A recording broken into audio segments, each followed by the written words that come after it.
Biliyor musunuz? Bugün yaşadığımız çoğu durumun kökeninde aslında değersizlik duygusu var. Mesela ilişki bağımlılığı, duygusal ya da fiziksel istismara uğramasına rağmen hala ilişkiye devam etme, aşırı mükemmelliyetçilik, kendini sürekli diğerleriyle kıyaslama ve rekabet içinde olma, özgüven eksikliği, hayır diyememe, aşırı fedakarlık. Tüm bu durumların kökenine inildiğinde çoğunlukla karşımıza değersizlik duygusu çıkar. Size de değersizlik duygusu olabilir mi? Bunu nasıl anlayacağız? Ve eğer değersizlik duygusu varsa bununla nasıl baş edebiliriz? Bu videoda bunlar hakkında konuşacağız. Kendimize, diğerlerine ve dış dünyaya ait inançlarımız büyük oranda 0-6 yaş döneminde oluşur. Yani ben değerliyim ya da değersizim.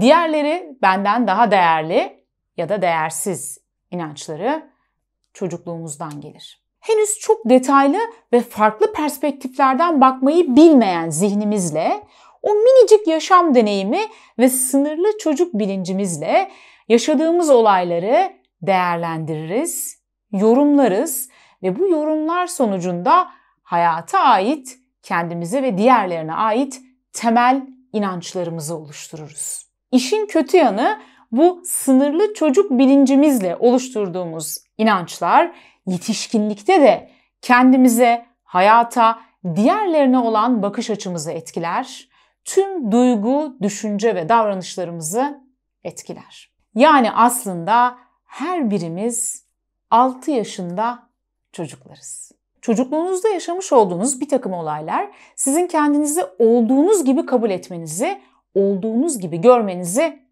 engelleyebilir.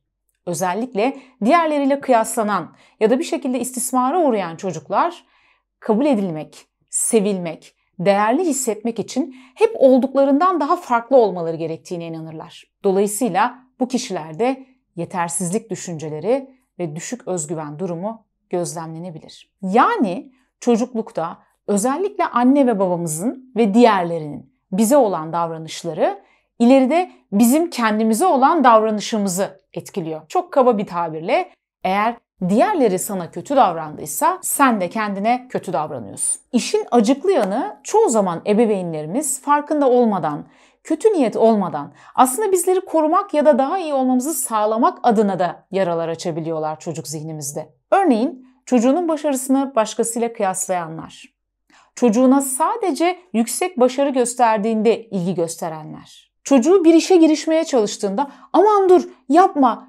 kendine zarar verirsin, sen yapamazsın, beceremezsin diyen ebeveynler çoğunlukla aslında çocuklara sen yetersizsin, sen değersizsin mesajı göndermekteler. Yani değersizlik inancına sahip olmamız için ille de öyle çok travmatik ebeveyn geçmişlerine sahip olmamız gerekmiyor. Bazen de ebeveynler vakti olmadığı için ya da çocuğuna yeterli vakit ayıramadığı için çocuğuna değersizlik duygusunu hissettiriyorlar. Örneğin çocuğuyla çok fazla vakit geçirmeyen ebeveynler, onlara vakit ayırdıklarında da genellikle ya telefonlarıyla ilgilenen ya kafası başka yerde olan, bedenen orada ama ruhen orada olmayan ebeveynler de yine çocuklarına sen değersizsin mesajı gönderiyorlar. Değersizlik duygusu içindeki bazı insanlar bu duyguyla baş edebilmek için bunun tam tersi bir maske takarlar. Yani aşırı özgüvenli, asi, boyun eğmeyen, güçlüymüş gibi davranırlar. Sürekli bir rekabet halindedirler ve kendilerini kanıtlamaya çalışırlar. Her zaman en iyisi olmak isterler. Aslında böyle tırnak içinde egosu yüksek diye tabir ettiğiniz o insanlar var ya, işte onların içinde onay almayı bekleyen, değerli hissetmek isteyen küçük bir çocuk var. Değersizlik duygusuyla baş edebilmek için bazı insanlar ise hayır diyememe ya da aşırı fedakarlık yoluna başvurabilirler. Fedakar kişi aslında bir şeyleri feda edip kâr etme peşindedir. Şimdi bu size biraz ters gelebilir. Ancak bu fedakarlığın altında aslında diğerlerinden onay alma ve değerli hissetme ihtiyacı yatar. Bu kişiler genellikle saçımı süpürge ettim ama yine de yaranamadım derler. Değerli hissetmek için yani kâr etmek için sürekli bir şeyleri feda ederler ve bu çabaları görülmediğinde de kendilerini bir dramın içinde bulurlar. Değersizlik inancına sahip kişiler genellikle sevilmeyecekleri, onlara değersiz hissettiren, ilgi göstermeyen kişilere karşı güçlü bir çekim hissederler. Bunun sebebi bu duygunun tanıdık ve bilindik olmasıdır. Olur mu canım, öyle saçma şey demeyin. Bilinçaltı için bilinmezlik ölümdür ve onun en büyük çabası sizi hayatta tutmak, yani güvenli alana, bilindik, tanıdık alana çekmektir. Peki öyle ya da böyle diyelim ki bir değersizlik duygum var. Bununla nasıl baş edebilirim? Bunun çözümü için ne yapmam gerekir? Şimdi bunları konuşalım. Öncelikle en kesin ve en sağlıklı çözüm için elbette ki bir uzmanla çalışmak gerekir. Uzman derken kimi kastediyorum? Uzman derken elinizi sallasanız çarpacağınız sözde kişisel gelişim tırnak içinde uzmanlarından bahsetmiyorum elbette. Uzmandan kastım klinik bir psikolog ya da psikoterapi eğitimleri almış bir psikiyatrist. Bu kişilerle, yani alanında deneyimli, tecrübeli ve bilgili kişilerle çalışırsanız bu sorunuzu da sağlıklı bir şekilde çözebilirsiniz. Aman diyeyim, çözümü yanlış yerlerde arayıp hem paranızdan hem zamanınızdan, en önemlisi de umutlarınızdan olmayın. Çünkü yanlış kişilerle çalıştığımız zaman bu sorunun asla çözüme ulaşamayacağına dair bir inanca ve bir umutsuzluğa kapılabiliyoruz. Bir uzmana gidemem ya da gitmem, kendim neler yapabilirim diyorsanız eğer, o zaman birkaç öneride bulunmak isterim. Birinci aşamamız fark etmek. Her zamanki gibi farkındalık. Neden fark etmek? Çünkü çoğu insan yaşadıkları durumların kökeninin değil de sonuçlarının farkındadır. Dolayısıyla sen de yaşadığın durumun kökeninin değersizlik duygusu olduğunu fark et. Bunun farkında olmayan çoğu insan şöyle der: ya neden aşırı mükemmelliyetçiyim?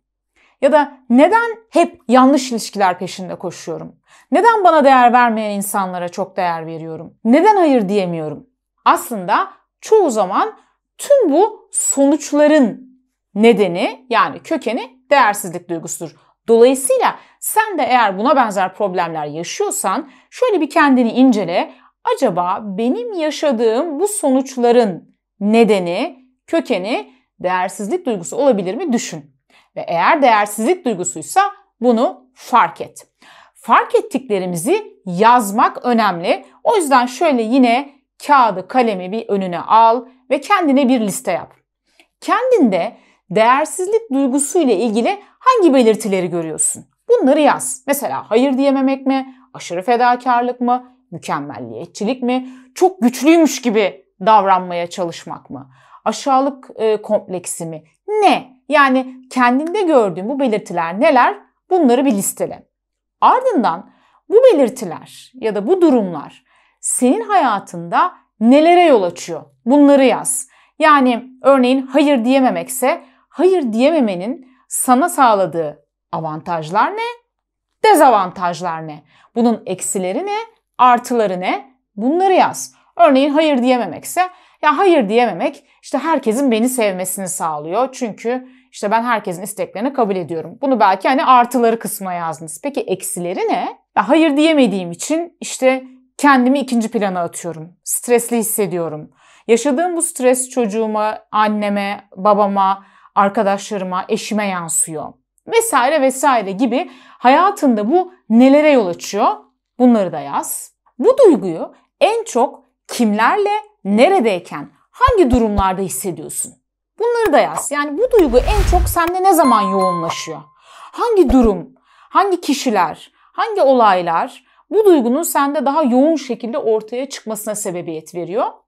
Bunları da yaz. Ve son olarak sence bu duyguyu ilk hissettiğin zaman hangisi? Yani çocukluğunda ya da geçmişinde bu duyguyu ilk kez hissetmeye başladığın durumlar, tek bir durum olmayabilir, birden fazla durumdur zaten çoğu zaman. Hangisi? Mesela ya çocukken babam pek fazla bana vakit ayırmıyordu. İşte annem ne bileyim bana şiddet uyguluyordu. Ya da babam çok aşırı koruyucu bir babaydı. Ya da işte öğretmenim diğer çocukların yanında bana işte hakaret etti gibi temel kök olay ya da olaylar hangileri? Bunları hatırlamaya çalış ve bunları da yaz. Birinci adımımızda değersizlik duygumuzun farkına vardık ve bu değersizlik duygusu ilk kez ne zaman ortaya çıktı? Bunun tahmini sebepleri kimler ya da hangi olaylar, bunu görmeye çalıştık. İkinci aşamamızda geçmişimizle barışacağız ve geçmişimizi affedeceğiz. Şimdi diyeceksiniz ki nasıl yani? Geçmişle barışmak ve geçmişle affetmek demek, bir şekilde sizde bu değersizlik duygusuna sebebiyet veren olay ya da kişilerin sizin şu anki hayatınızı etkilemesine bir son vermek demektir aslında. Örneğin geçmişte anne ya da babanızın bir takım davranışlarının sonucunda eğer bugün bu duyguya sahip olduğunuzu düşünüyorsanız, ilk iş olarak bu durumu kabul edip onları affetmekle işe başlıyorsunuz. Bakın, affetmek demek, tekrar ediyorum, unutmak demek değil. Affetmek demek o kişileri haklı görüp kendinizi haksız görmek demek de değil. Affetmek demek o insanların sizde yarattığı o duygu yükünü sırtınızdan indirmek demek. Bunun nasıl yapılabileceği ile ilgili detaylı bir anlatımım var.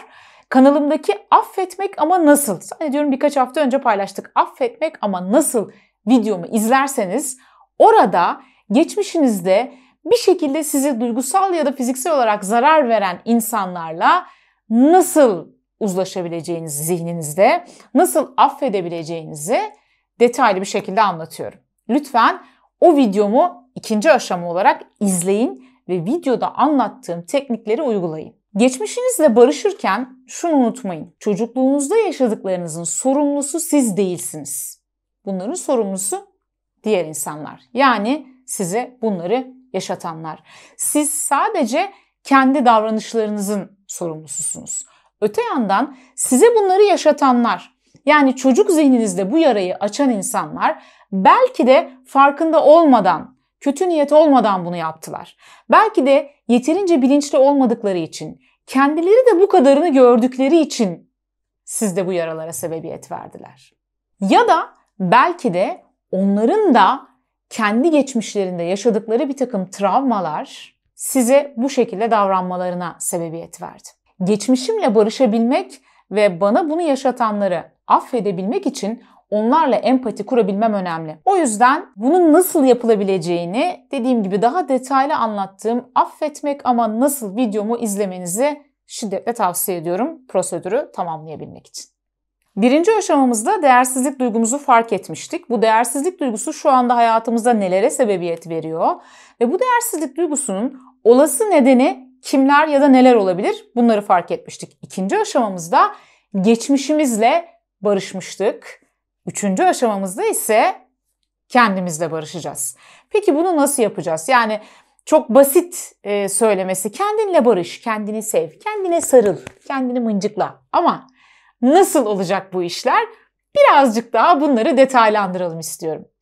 Kendimizle barışmak için birkaç tane farklı yöntem var. Ben bunları sayacağım. Siz kendinize uygun olan bir ya da birkaç tanesini uygulayabilirsiniz bu kendinle barışma sürecini kolaylaştırmak için. Şimdi bu yöntemlerden bir tanesi liste yapmaktır. Nedir liste yapmak? Kendinizde sevdiğiniz yönlerinizin bir listesini yapın. Bu yönleriniz fiziksel özelliklerinizden kişilik özelliklerinize, yeteneklerinize kadar her şey olabilir. Yani işte saçlarımı çok seviyorum. Bence çok güzellerden. İşte bence iyi bir konuşmacıyım. Ya da bence işte güzel bir yüreğim var. Ben çok iyi bir yardımseverim. Ya da işte şunu iyi yapıyorum. Bulaşıkları iyi yıkıyorum. Ya artık her şey olabilir. Yani kendinizde sevdiğiniz, iyi gördüğünüz yönlerin bir listesini yapın. Bunu ister bir kere yapın, ister mesela her gün kendinizle ilgili 2-3 tane iyi özellik gibi günlük olarak da yapabilirsiniz. Bu arada bu listeyi yaparken eğer zorlanıyorsanız gerçekten de değersizlik duygunuz ağır basıyor olabilir. İşte bunu yaparkenki zorlanma oranınız değersizlik duygunuzla orantılı olabilir. Kendimizle barışmak için uygulayabileceğimiz bir diğer nokta iç sesimizi değiştirmek. İç ses kendi kendimize yaptığımız konuşmalardır aslında. İşte değersizlik duygusu hisseden kişilerde çoğunlukla içeriden konuşan, eleştirel, olumsuz bir iç ses vardır. Bu iç sesi fark edip bunu destekleyen bir iç sese dönüştürmemiz lazım. Peki ama bunu nasıl yapacağız? Bunun detaylarını da yine bir videomda ayrıntılı olarak anlattım. Kanalımdaki Kendini Yargılıyor Musun? İç Sesin Ne Diyor isimli videomu izle. Orada bunun detaylarını anlatıyorum. O yüzden şimdi burada tekrar uzun uzadıya anlatmıyorum. Üçüncü kendimizle barışma yollarımızdan bir tanesi de vasat olmaya izin vermek. Ne demek vasat olmaya izin vermek? Değersizlik duygusu yaşayan insanlar çoğunlukla diğerlerinin onayını kazanmak ve değerli hissedebilmek için mükemmel olmaya çalışırlar. Aşırı mükemmelliyetçilik görünür bu insanlarda. Dolayısıyla eğer sende de aşırı mükemmelliyetçilik varsa biraz vasat olmaya çalış. Yani vasat olmaya biraz izin ver. Böyle şöyle öncelik sıralamasına koyduğunda çok da mükemmel olmana aslında gerek olmayan işlerde hafif vasat olmaya çalış yahu. Bak göreceksin çok da bir şey değişmeyecek. Yani sen aşırı mükemmel oldun diye herkes seni sevmiyor. Göreceksin ki vasat olduğunda da değişen pek bir şey yok. Yani değişen bir şey yok derken şunu kastediyorum. Diğer insanların sana verdikleri değerde çok fazla değişen bir şey olmayacak. Bunu göreceksin. Yani vasat olsan da aşırı mükemmel olsan da ortalama yine aynı değeri alacaksın. O yüzden vasat olmaya biraz izin ver. İşleri biraz daha böyle vasat yapmaya çalış, bak alışacaksın. Yavaş yavaş. Kendinle barışabilmek için yapabileceğin bir diğer şey ise ilişkilerini düzenlemek. Mesela aşırı verici olduğun ilişkiler varsa burada durumu biraz eşitlemeye çalış. Yani birazcık da onlar versin, hep sen verme. Ayrıca sana sürekli değersiz hissettiren, konuşmana rağmen sürekli aynı kısır döngüne girdiğin, bir şekilde yanlarındayken kendini değersiz, yetersiz hissettiğin insanlar varsa o insanlardan uzaklaş. O insanlarla ilişkini bir daha bir gözden geçir. Neden sana bunu yapıyorlar? Yani buna kimsenin hakkı yok. Ayrıca şu anda yaşadığın ilişki zehirli mi, değil mi? Bunu öğrenmek istiyorsan yine yanındayız. Kanalımızda bununla ilgili de bir videomuz var. İlişkin zehirli mi öğren videomu izlemeni öneriyorum. Bahsettiğim tüm bu videoların linklerini açıklama kısmına bırakacağım. Bu videodan sonra onları da izleyebilirsin. Kendinle barışmak için onayı, takdiri sürekli dışarıda aramayı bırak. Peki ne yapabilirim dışarıda aramayı bırakabilmek için? Mesela kendi kendimi takdir etme alışkanlığını geliştirebilirim. Yani herhangi bir şekilde dışarıdan onay beklediğinde, dışarıdan takdir beklediğinde bunu beklemeden hemen kendine dön ve de ki aferin bana ya, süperim, çok iyi yaptım. Bunu bir alışkanlık haline getirdiğinizde bir süre sonra artık dışarıdan çok da takdir beklememeye başlıyorsunuz. Kendi kendinizi takdir ediyorsunuz. Hatta bence bu işe bu videoyu izlediğiniz için kendinizi takdir etmekle başlayın. Ve deyin ki aferin bana ya, vallahi çok süperim, bak ne kadar farkındalıklı bir insanım. Değersizlik duygumun farkındayım ve bununla baş edebilmek için videolar izliyorum. Bravo bana. Tüm bunları yaparken kendine zaman tanı. Yıllar içerisinde oluşmuş olan bir değersizlik duygusu bir günde yok olmayabilir. Dolayısıyla birkaç gün çalıştın ama hala aynı hissediyorsun diye hemen pes etme, demotive olma. Çalışmaya devam et. Unutma, diğer insanların seninle ilgili ne düşündükleri, kazandığın para, kariyerin, statün, fiziksel özelliklerin, başarıların, bunların hiçbiri senin değerini belirlemez. Sen olduğun halinle, hatalarınla, eksikliklerinle, sevabınla, günahınla, olduğun halinle değerli ve yeterlisin.